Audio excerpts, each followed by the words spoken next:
Not all superheroes wear capes. Some wear wellies. Wellies.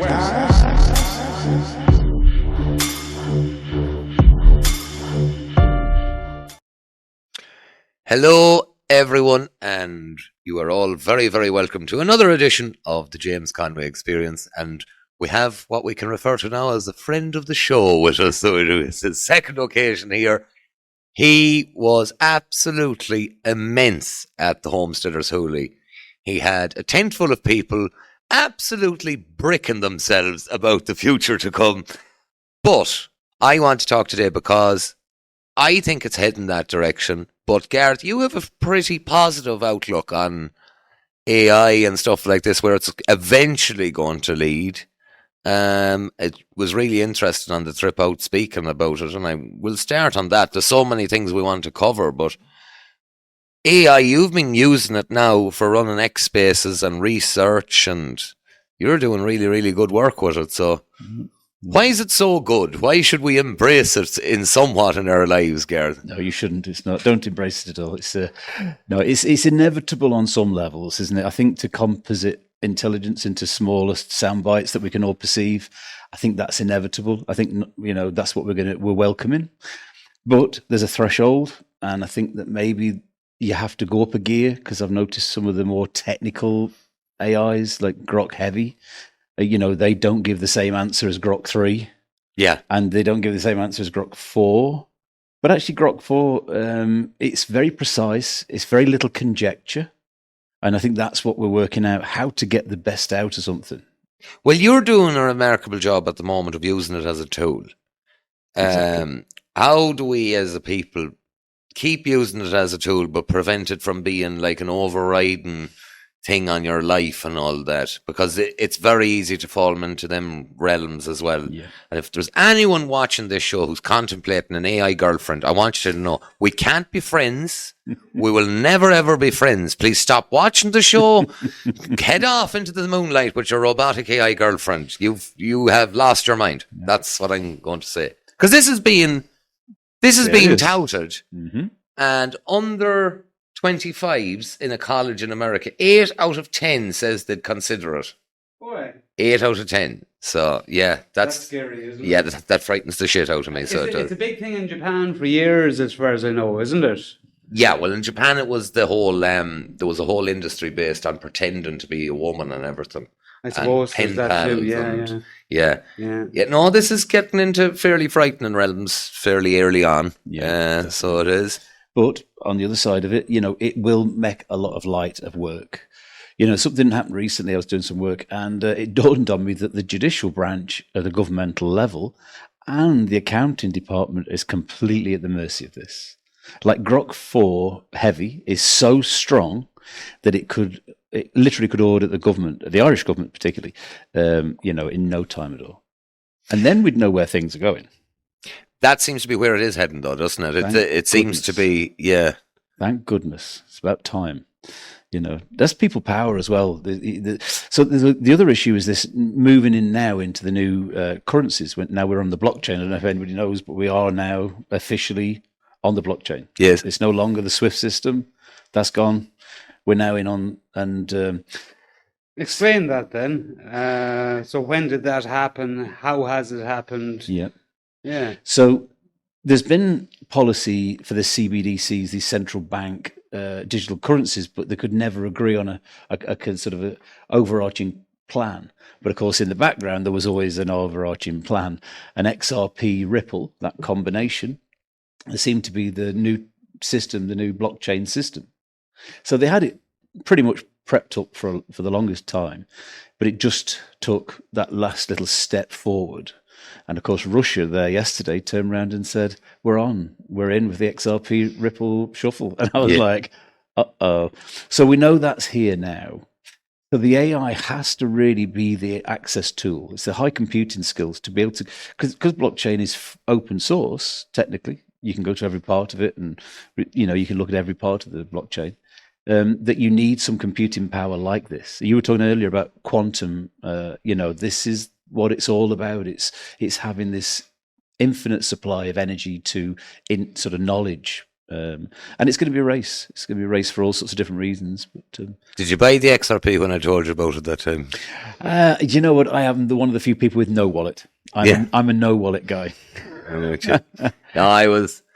Me and that's a while. That's a long time ago. But out of all of them, I was kind of saying it was the one that was the most transferable.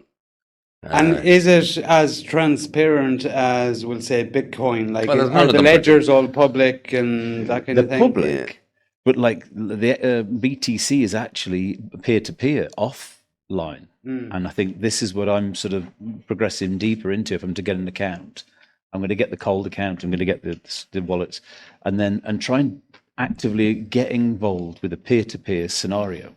We have a crew online now who are doing, do you remember LETS? You might remember LETS in Sligo, Local Exchange Trading Scheme. Yeah. So just to give a bit of backstory, that went around the world to every continent and became a scheme. Now, just to give people an idea, LETS is Local Exchange Trading Scheme. And so it was if you did an hour, you earned 1 shell. And this accumulated into an account and you had a checkbook and people used to pay and swap and trade. So this went around the world and then it stopped in Sligo and then came back about 10 years ago.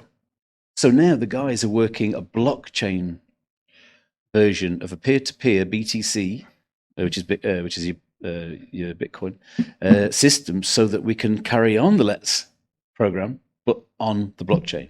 Totally legitimate. So that's one of the projects that the lads are working on at the moment, which is great. I don't know that people realise though with XRP or that like it was being tested. What was that batshit country in Central America?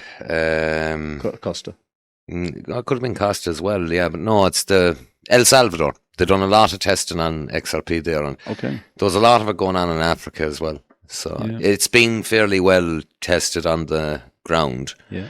Yeah, and I just think that's where it is. My thing with Bitcoin, I think Bitcoin will probably be a reserve to them. Do you know? Yep. But Yep. I still like something tangible. I'm old-fashioned in that regard. Absolutely. I think silver and gold will do well for themselves. It's just that. Some of the stuff we're doing with the law at the moment, there's guys teaching. And here's a little conspiracy for you guys. This is a great one.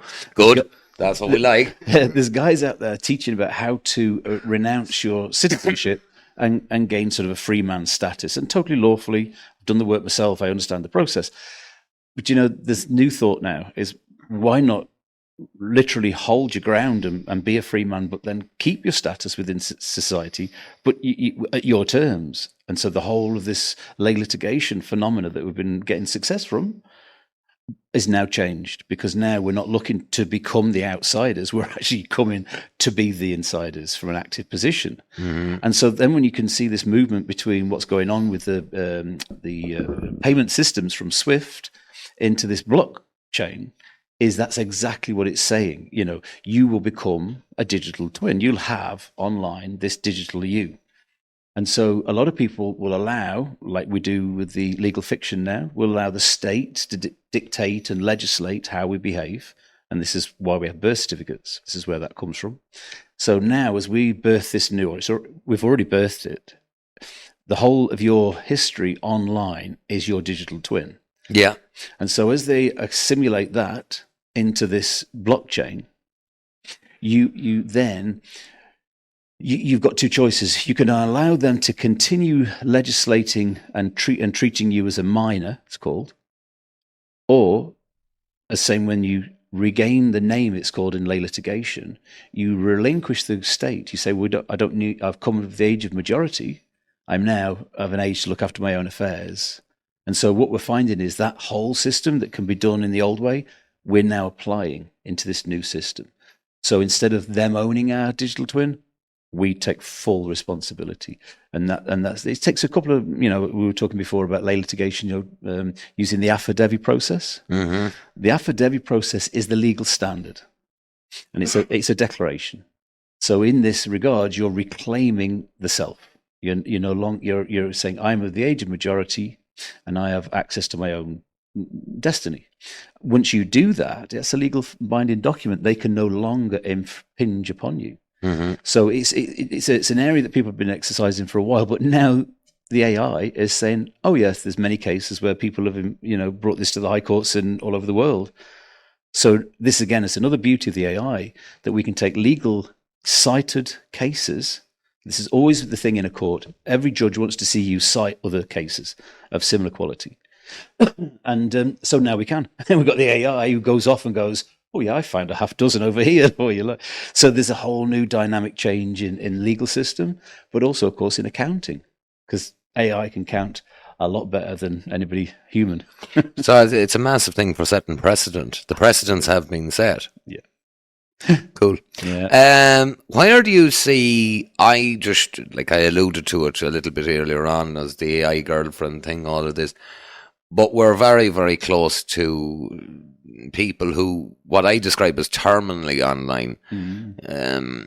They're just going to make the jump. I think they're giving up entirely on physical reality, and they have said, listen, I can create an avatar and live a far more pleasant lifestyle online than what is going on. Like, I've seen a young fella lately, and I thought, my God, what a statement, because it was very hard to disagree with. He was in a room full of people, and he was scrolling on his phone, and an adult went over to kind of tell him, it was a room full of people. He replied, these are far more interesting than any E.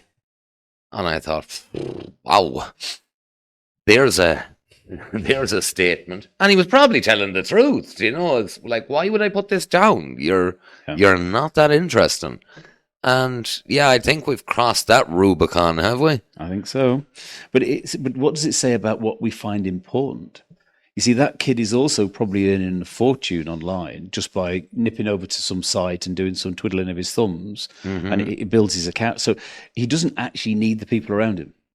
He probably doesn't need them for money to buy or sell. He doesn't need them for emotional support, because these other people online are there because they want to empathize with the same. And so he's got both those commodities online, and it's all in a screen. And I mean, arguably, we could all say we fell for it to a little bit of a different degree, because it's very elusive, isn't it? It's very anonymous. Yeah. And so there's a nice side to it where you can just be you, whereas everybody else knows you. So there's a couple of qualities there that... But me and you have been fortunate enough to have lived in a time before it. Exactly. A lot of these kids haven't. No. And you see, I think that's where the danger zone comes in, is like, you remember when it didn't exist. Yeah. They don't. No. Like, how do you square that circle, as the man said? But it was told the other day, I mean, these young kids, they've never actually sort of gone off on a Sunday afternoon and drank loads of cider and fallen over drunk. Like, they haven't done that wild sort of, it's also controlled. It's also in the screen. And all that sort of stuff, getting drunk and falling over, happens on a screen, and they laugh at. So there's no more adventure as well. That the adventure's gone when you can watch other people make misadventure. Because part of adventure is misadventure, isn't it? Yes. We make mistakes and learn. And I think that's another one that the next generation are completely missing, the adventure. And I find that really perturbing for them. But there's an old statement about that, wasn't there? That a wise man learns from his mistakes. A fool learns from his mistakes. A wise man learns from the fools, or that, isn't there? That you're an observation now of it. Yeah, but I mean, I don't know. Then I was always the fool. I'm the eternal fool. So, yeah, I'm sorry. But where does this leave us, though, as a society? Because here's the kicker for it. At the moment, on an economic standpoint, a lot of the country are in a really poor position. They have no assets of any description. They're nearly entirely dependent on the state. Me and you would both be of the opinion that there's going to be an unwinding that's going to be very, very disturbing for people. But there's a lot of people who have just moved on, and they have said, well, I can work for such a company that has nothing to do with this country at all, from home, and they're formulating a different kind of class for themselves entirely. I know.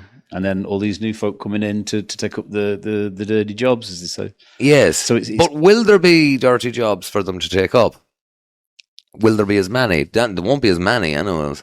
There's another conflict waiting to happen, actually, isn't it? You bring a lot of lower paid wages, let's say, people to do those jobs, and then the AI steps in with all its robotics and takes all of the jobs.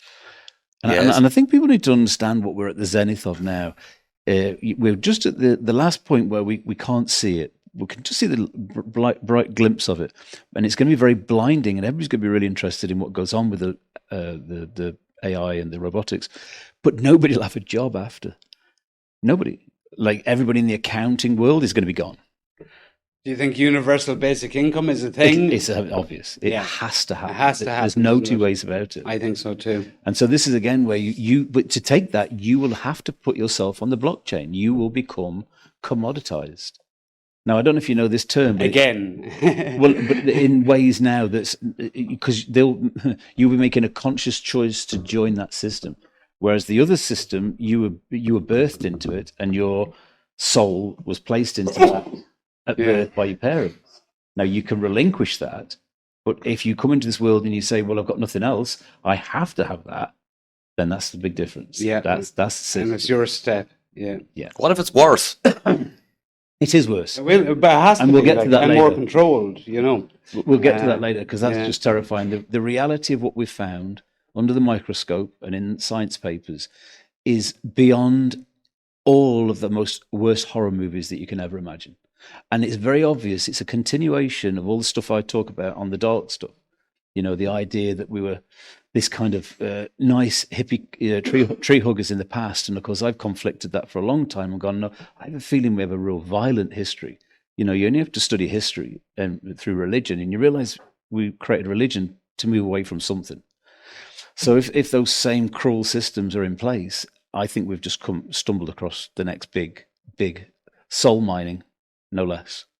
Unfortunately. Well, we'll hold that for the Patreon, Gareth, because we'll hold that for the Patreon. I'm telling you, unbelievable. YouTube really, really doesn't like these sort of conversations. So I know about some rainbows and some unicorns. Do you know? Oh, good. Well, that's that good. will get the ratings. Yeah, that's good.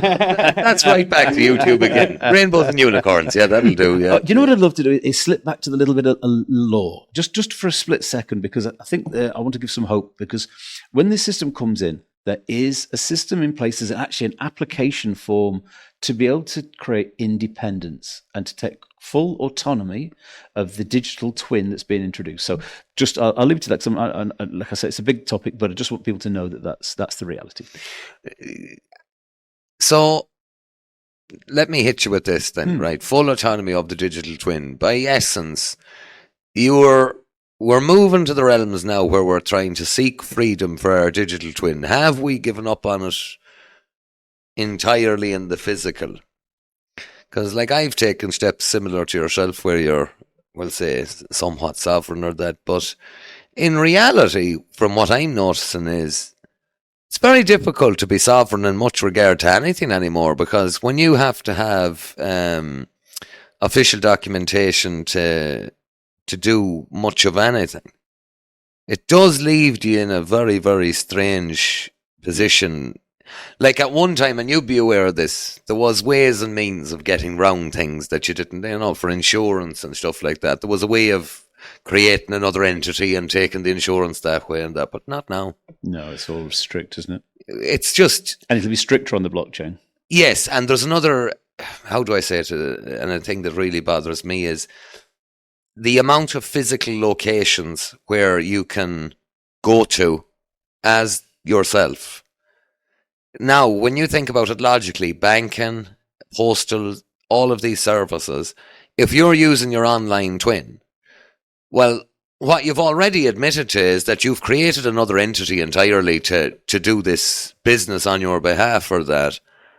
Yeah, I'm very worried about it. I'm very worried about it. I think we're going into an age that people sleepwalk their way into it, and by God, you ain't walking your way out of this. No. Because, if anyone had told me when I was 12 or 13 and sat me down properly when I was getting a phone for the first time and explained, well, by the way, every day you use that, you are building up basically an autobiography of how you operate, where you operate, who you operate with, and you're going to willingly give this information over. So, a thing now where you go to a restaurant and you get a notification that pops up, did you enjoy your meal? And you're just like, holy shit. So this thing is tracking me, and there's obviously somebody getting paid for me to review what my experience was like. You know, we're not that far already from the economy of everything. You've already monetized people's location and their experiences. So the next thing you're going to presumably have is it's going to be inducted into your clothes and stuff like that, where, you know, you're feeling a little bit cold. Oh, we can turn on the heater there if you like. You know, it's a little battery pack. And yeah, this is Micromanagement. to the greatest degree ever, do you know? Yeah. But however, it does give you this wonderful thing where now something I like to do is just strip off everything and lie down on the grass and feel the actual world, and you're just like, wow, yeah, this is good. When you separate entirely from modernity. Yeah. Does it frighten you, Gareth? I think because of my age, it's sort of a bit like, well, you know, the next generation are the ones that's going to really suffer because they don't know. So it doesn't make... I'm not afraid, no. I'm more afraid that they'll not know the difference. Yeah. You know, I can go and get my feet wet and, you know, lie down in the grass. The next generation don't even know to. They don't even realize that that's kind of important enough as well. To the point where the delusion is that we're some kind of cyborg as we are. We're already cyborg. And a lot of the young generation kind of want that. It goes back again to the whole human condition thing, you know, because we walk naked in the garden, we're forced to toil the earth. You know, the fact that we have to produce clothing so we're not naked, you know, and we toil the earth is a big issue. It's not natural. So you can't really blame the next generation who are going, well, if I can get away with doing as an animal might do, which is just relax and not toil, then they're gonna. And so it's fulfilling a kind of in a desire by every being to, you know, be able to live a nice, relaxed life. And we don't, do we? I mean, we all know how much effort we have to put into life and how unnatural that is. So I think it's forcing that into the public realm where people are making the decision to say, no, I don't want to work. I don't want to. I'll just clarify that though for the listeners too. When you say toil the earth, in essence, correct me if I'm wrong, but you're talking about how a sheep or a cow is at one with their environment. They're not going to a job to provide it. You know, they eat the grass, they move around. You know, most animals in the world from their environment can live off it and create, whereas we have to go to all this trouble of creating systems to do it. And that's it. And that's the toil in the earth that the Bible teaches of. And of course, it's simply because we haven't got that downy. We walk naked. So it's an unusual twist that the Bible shows us there, but it's very obvious when you unravel that one, that this is what we're suffering. This is the human condition. Yeah, definitely. And of course, that's what I'm saying about this future with the AI. It's fulfilling this common tongue as well. You know, we lost the common tongue in the Bible. Well, arguably, animals have, again, not only are able to just live in nature, but they've a nature of them that is communicating. It's constantly surveying its environment. They are communicating at a mental level, whether it's by some motion releases, some psychic abilities, a bit of everything, a bit of vibrational energy.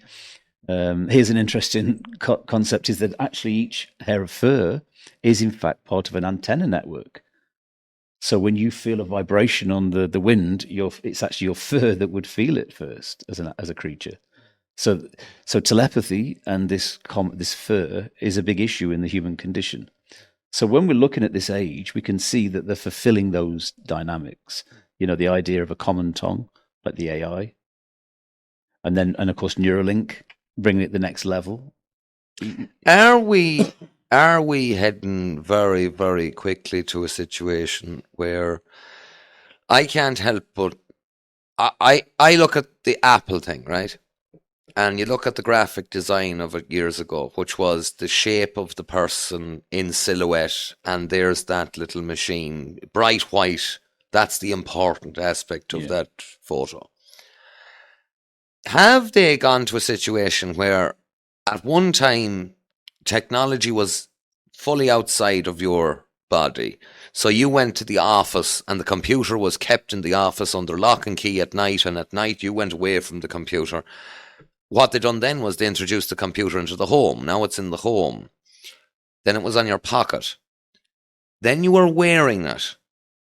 Yep. And as I says, it's not a big step to go from wearing it to having it as a little chip or an interface. You don't even need that anymore. Yeah. That's the problem. They don't need any of that tech now anymore. They have assigned frequencies for every cell in the body. And so they've got area body networks, it's called. And they've had this a long time. This isn't new technology. So what's there keeping us sort of distracted with RFID chips and mobile phones? And there's things like Li-Fi, which is affecting us already through the screens and through the streetlights. This Li-Fi is a very real technology they use in the medical institutes all the time. And so they've been rolling out this sort of medical industrial complex technology with things like Fitbit and that technology. And of course, we've seen RFK say the other day, we want everybody with those Fitbits on in the future to be able to monitor everybody's health. And so that's a distraction, because they actually have the ability to sense every part of the body, and they have done since the 50s and 60s. Now, it was less complex then as to where it is now. When you go and study people like Sabrina Wallace, who'd be pretty formidable, and Sophia Smallstorm, she's pretty formidable. They show how what they've actually learned to do is take each cell in the body as individual cells, and sort of, how would you put it? Look at the way the body system works in its vibratory level. So each organ vibrates differently. They have the technology now to scan the whole body and know exactly what's going on at any one time. And it sort of leads into this other technology that we'll talk about later. So this is how they're siding it into society through health, and they're sort of making it like it's for us, but actually it's a complete control system at a molecular level to the degrees that's just bizarre. It's bizarre. Have we crossed the Rubicon where you can't even avoid it if you try to? There's a lot of talk like this. Now, anybody who follows me on X, you'll find us at OMM Foundation. Do come and check us out. What we've done is we have looked towards different methods of detoxing. So we've got a couple of microscope laboratories on board. And so we'll hit the crux of it. It appears, and this, if anything's going to get us in trouble, it's what I'm about to tell you right now.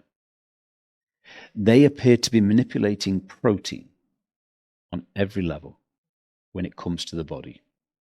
And there's several angles. It's not just 2 or 3 angles. There's about 5 or 6 different angles where protein is being manipulated and used to feed the genetic code in particular patterns in the chromosome structure so that the result is what they want. So the way protein interacts with it, depending on what protein it is how then the body forms. So this is the basis of basically genetically engineering people. And so what they've found is now they're spraying the food. There's this new technology called RNA, and they're spraying the food with RNA, saying it's for preserving food. Good old Billy's company. Another one of his the man Billy Frankenstein monsters. And this one is essentially, again, it's that same level. What they're trying to do is drench the body with RNA technologies, and they have done it. Is it easy to detox from? Possibly, actually. Probably easier than we realise. And that's the one thing I think we're starting to look at more. So whilst we're on the open time, reverse osmosis. It seems as if now, from all the research that these guys are doing, they're saying it's the base of everybody's consuming patterns. You need to alter to reverse osmosis. That is, can I put you to my experience? You know, the detoxes we were talking about and all of that. I couldn't help but be more comfortable with what I had. You had no drive. Do you know how you'd often see a new van and you'd be like, oh, Jesus, the van and all this? I think this is one of the reasons they're so dead set against detoxing, is because if you do a good detox or that, you have no consumer drive at all. That's it. And it's not like, forgive me for saying it though, but weed has one of those effects on some people that it makes you comfortable with a situation where you mightn't totally be comfortable. But the detox things makes it really, you're just like, no, I'm at ease with my environment here. And yeah, it's like fasting does the same, doesn't it? After a couple of days of fasting, on the 3rd day, you literally go, phew. And you're like, okay, I've landed. and that you realise the rest of the time you're kind of on the edge doing something, and you're looking to consume something, a bit of water, a bit of earth, a bit of air, a bit of fire. And that's, I know that the work I do is around those four, because I think that when you quieten those four, when they are silenced in the mind, that actually what's left is you and that connectivity we're looking for with Neuralink. That's where telepathy is. So that's why I drop it in at that point, because I truly believe this is one of the gifts. And it's just that fasting, and as you say, you just need to let that body system down for a minute and quieten that desire up. And when it goes to sleep, when it quietens, it's a special place. It is a special place, but is this why that entire lifestyle has been depicted as a bit silly and airy-fairy? It's because in reality, on a consumption standpoint, you have no great desire to consume. You're quite comfortable with your situation, and there's another dynamic we can add to that, and I've been promoting this for the last few months, is that I'll get a little window box or a couple of little window boxes wherever you are, and have a little bit of herb tea every day from your own window box, and a little bit of salad.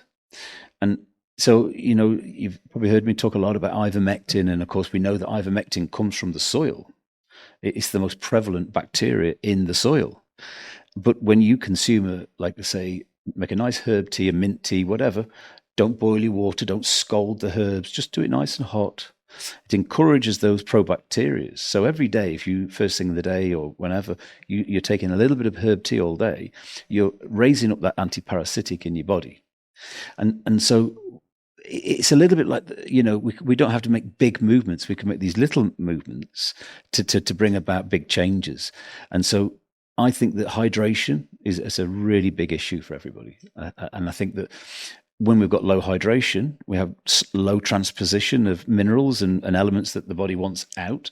We need that hydration. We need that sense of, and so all of these things is what's going to fight this toxicity. To be able to keep that body system in that healthy tip top, this is how we're going to be able to do it, through these detoxes and fasts. And I think we'll find the peace of mind from it as well. Mm.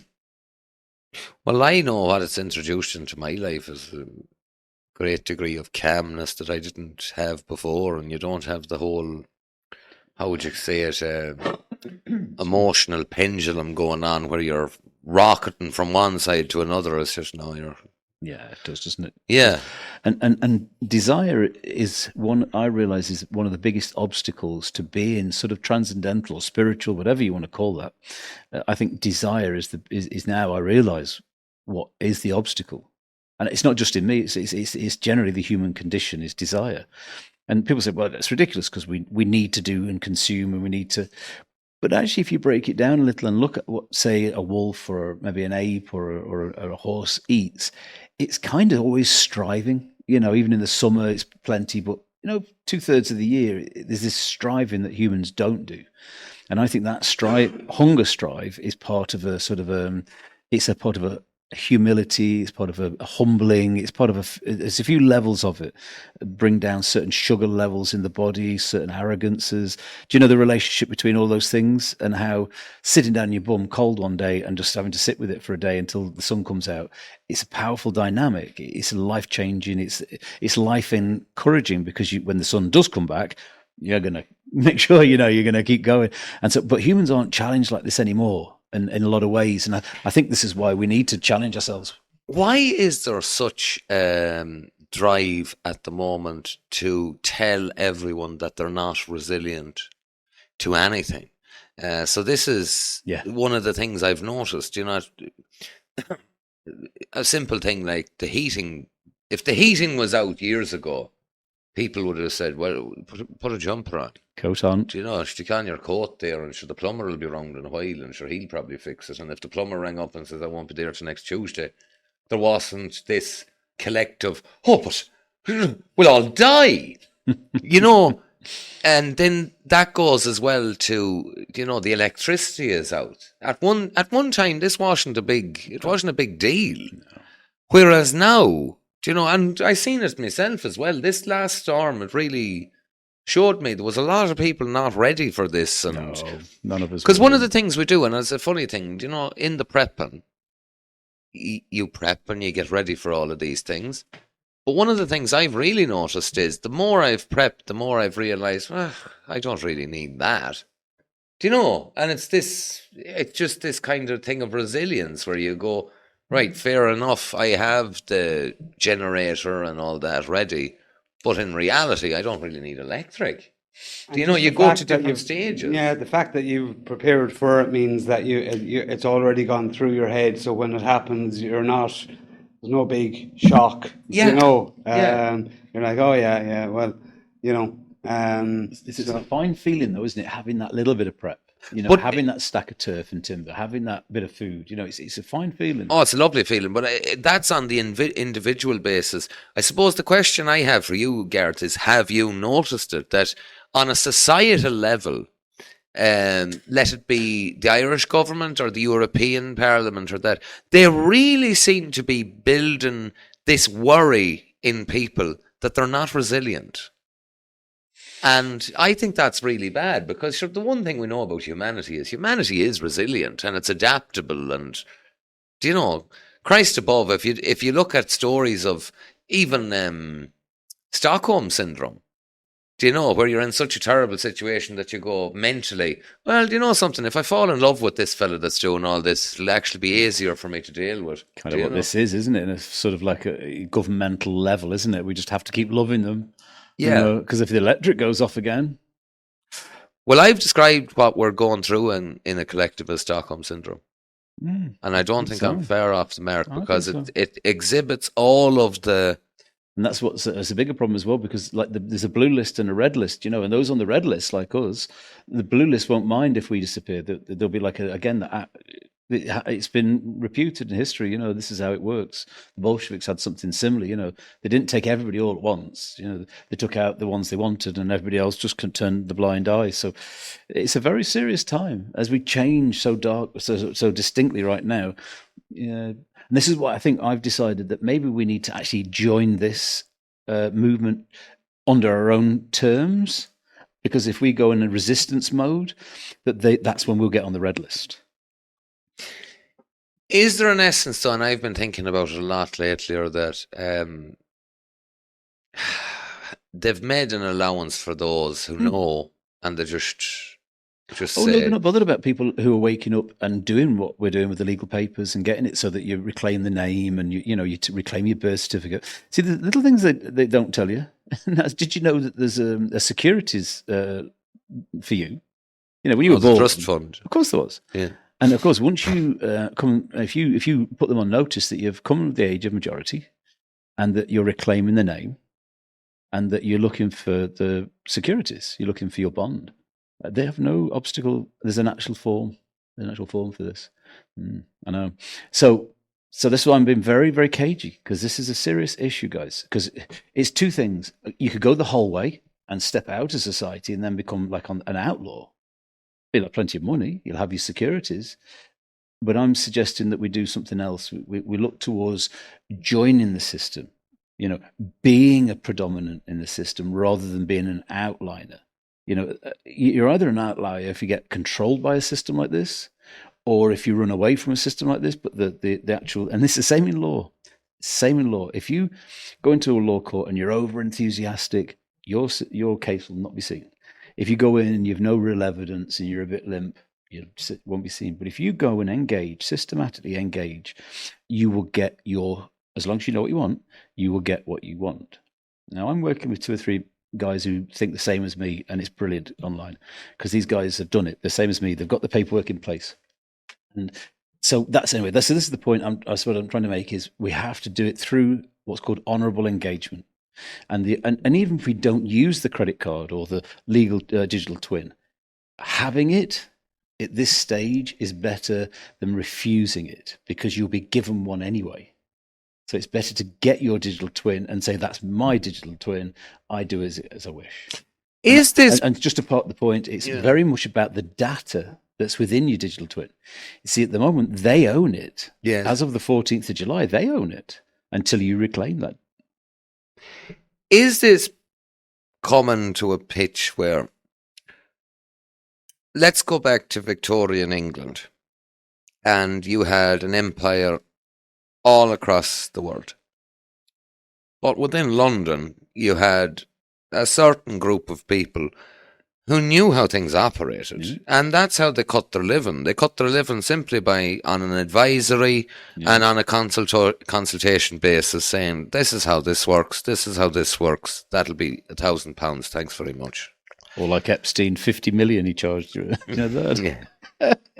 Is it coming back to that? Where you're at the moment, if you have, if you can figure it out and you can see where it's going, you can...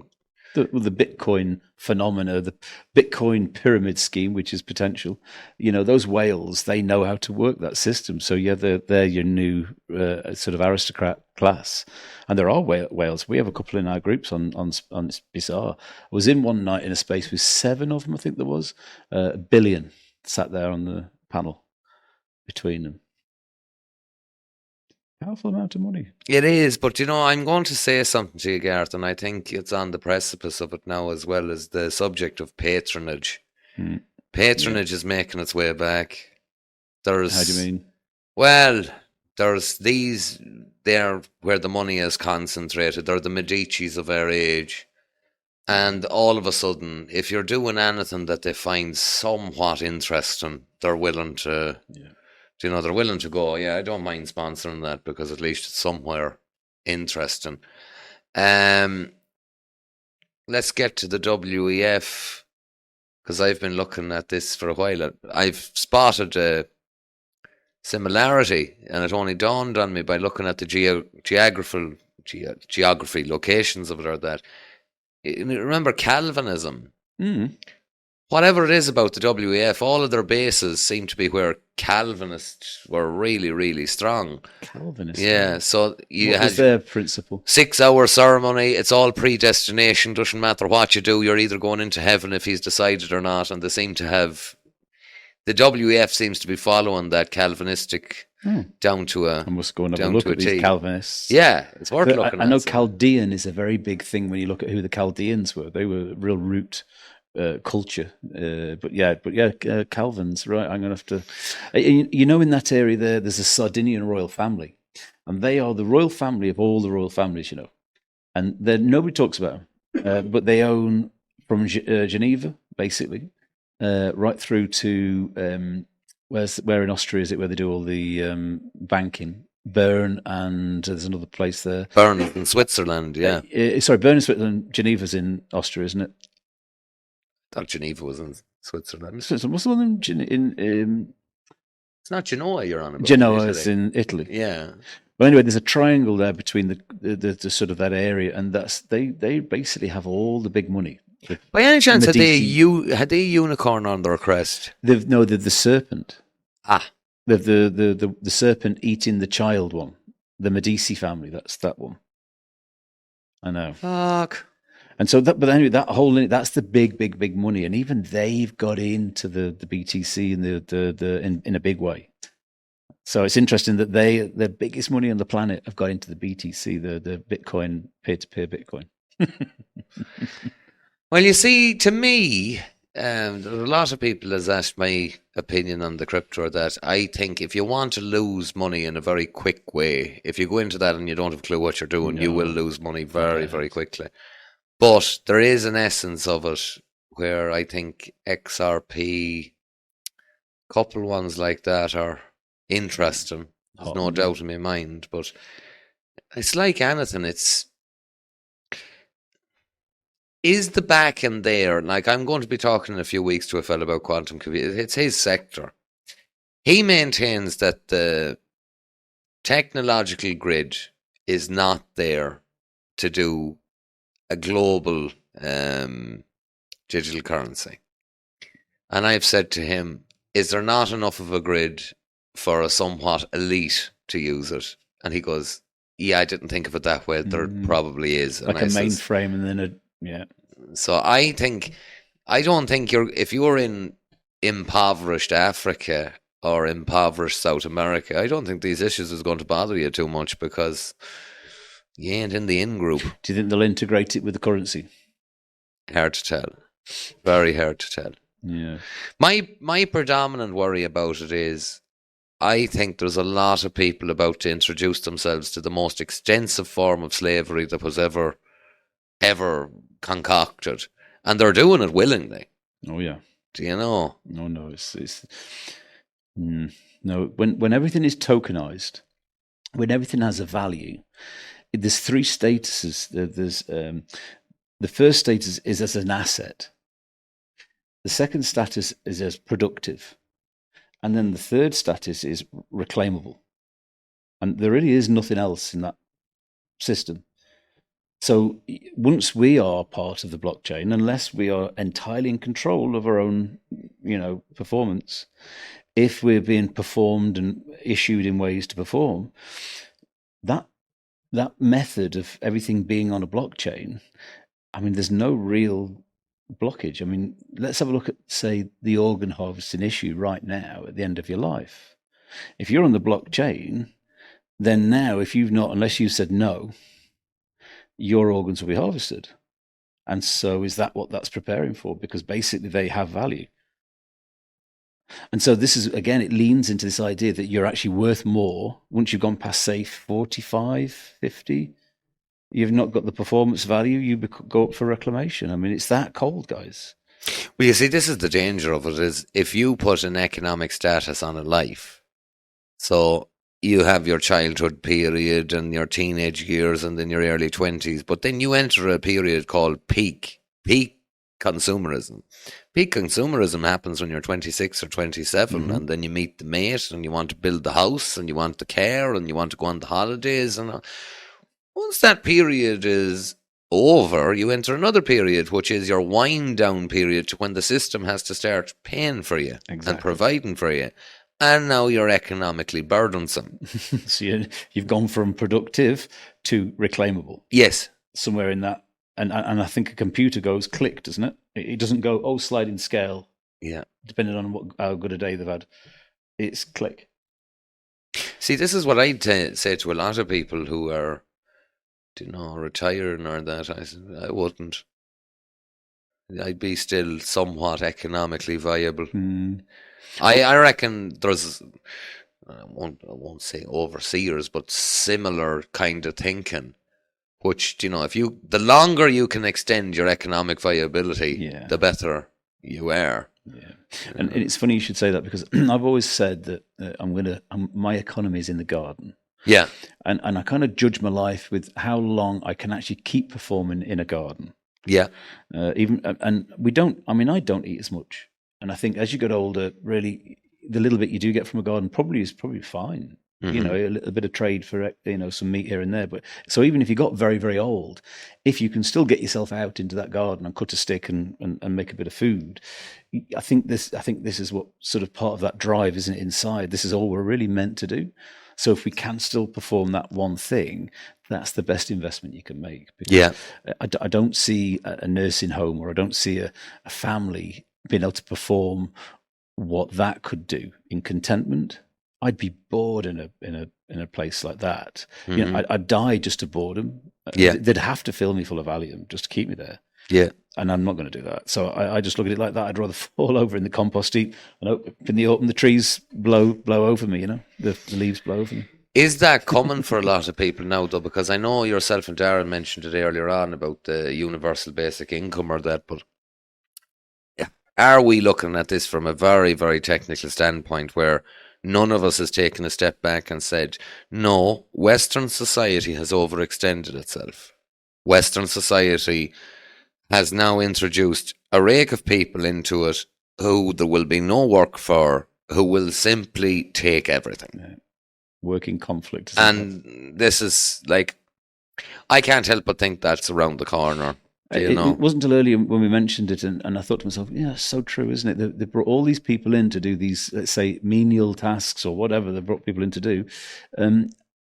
It's not just created that two-tier society, which I remember when it happened with the Polish came in, it kind of did, but then the Polish simply integrated. Yes. But this next level of it with, say, Muslims, it's slightly harder to sort of...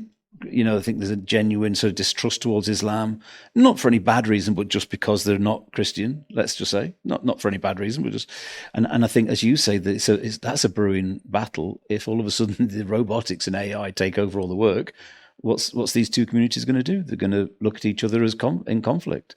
So it's it's not until earlier I realized just what a brewing feudalism and civil war that could be just by the AO takeover, the robotic takeover.